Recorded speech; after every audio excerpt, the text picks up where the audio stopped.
we're all humans and we all need connection and we all need purpose. There is no replacement for human connection. So we can use AI, we can use ChatGPT, we can talk to each other on our phones, but face to face, looking into your eyes, and I came to your door because I care about you, there is no replacement for that. How big is HandsOn in Hong Kong? Well, our team is 13 people, and then we're running around 3,300 programs a year. Programs like this, we do maybe 10 to 15 a month with our partners, and then that is helping us to fuel like the 200 programs a month on the calendar. I'm Tong, and this is why you should listen to me. Catherine, welcome to the program. Thank you so much. Let's start off with how you got into the charity field after years in, what was your background? PR and marketing, wasn't it? Yeah, so I had a background in communications, so that's what I studied at university in Sydney.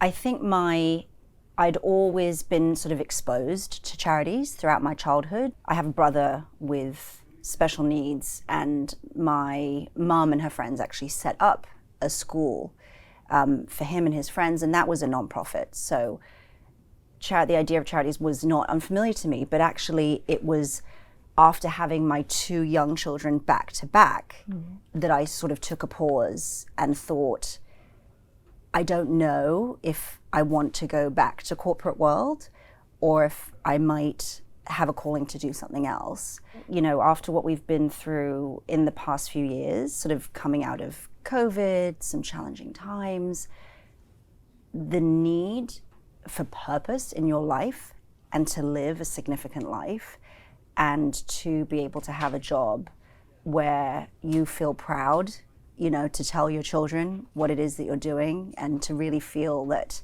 you know, when you leave home in the morning that you know it's for good cause and it's for Hong Kong is incredibly gratifying. You know, I grew up in Hong Kong my whole life, essentially, born in the UK, and I have to admit, I did not realize the wealth gap and the disparity within the community that we live in. Even though I was living here, I couldn't see it and I didn't feel it.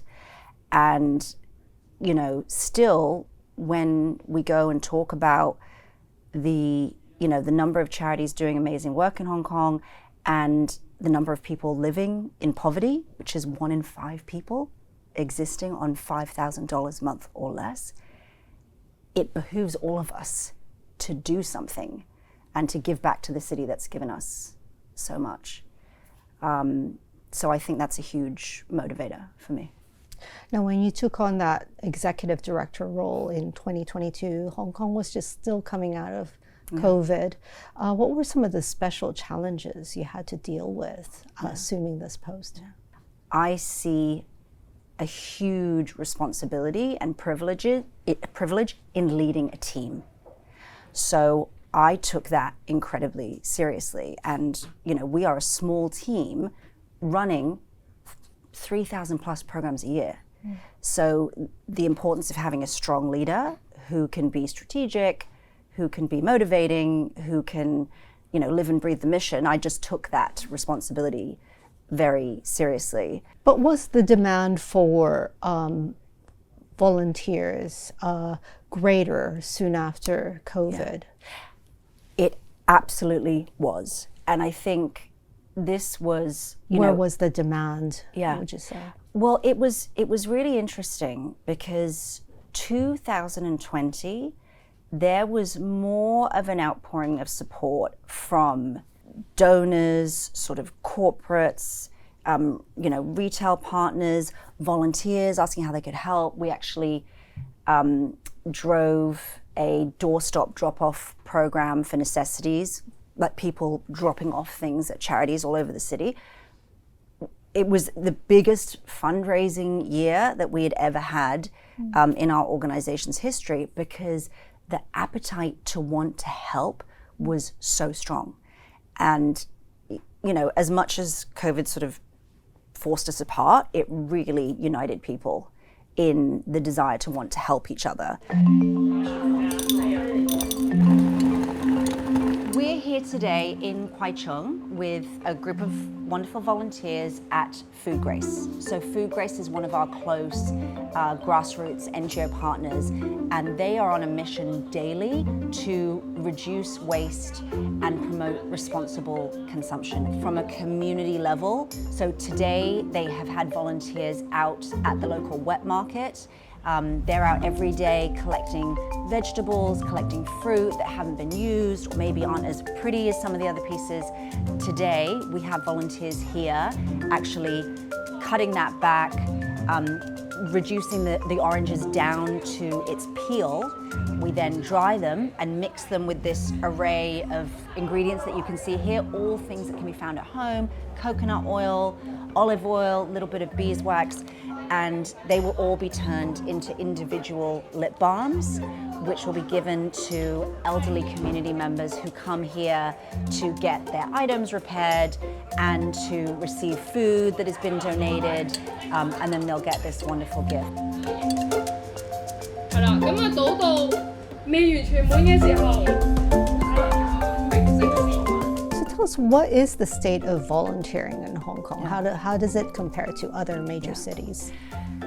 There's actually been a global decline in volunteerism seen around the world, or maybe felt in some ways. And it's interesting because we feel that the demand for volunteering is so strong, and we have about 30,000 registered volunteers and around 12,000 sort of unique roles for individuals to sign up. But what we've noticed is we see a very core group of passionate volunteers who get involved repeatedly, but we're seeing slightly less new volunteers than we used to. So we have aspirations really to want to see as many people as possible taking that first step. So we very deliberately have a lot of programs and a lot of works that we do with schools, because we want people to start really young and for that to become sort of part of their daily life, part of their rhythm, just like sports would be, or playing a musical instrument. For us, the bottom line is we want to fill volunteer spots, and we never want to let down charities that are relying on us.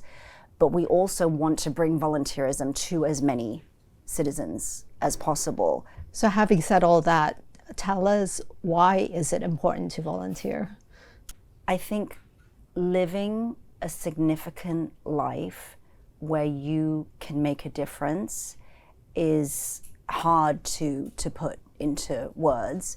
But if I just break it down into the two, we sort of feel that we have a number of clients in a way. So, first and foremost, one of our clients is these service users, these vulnerable community members who haven't had the same opportunities as a lot of us, fall through the margins for various reasons.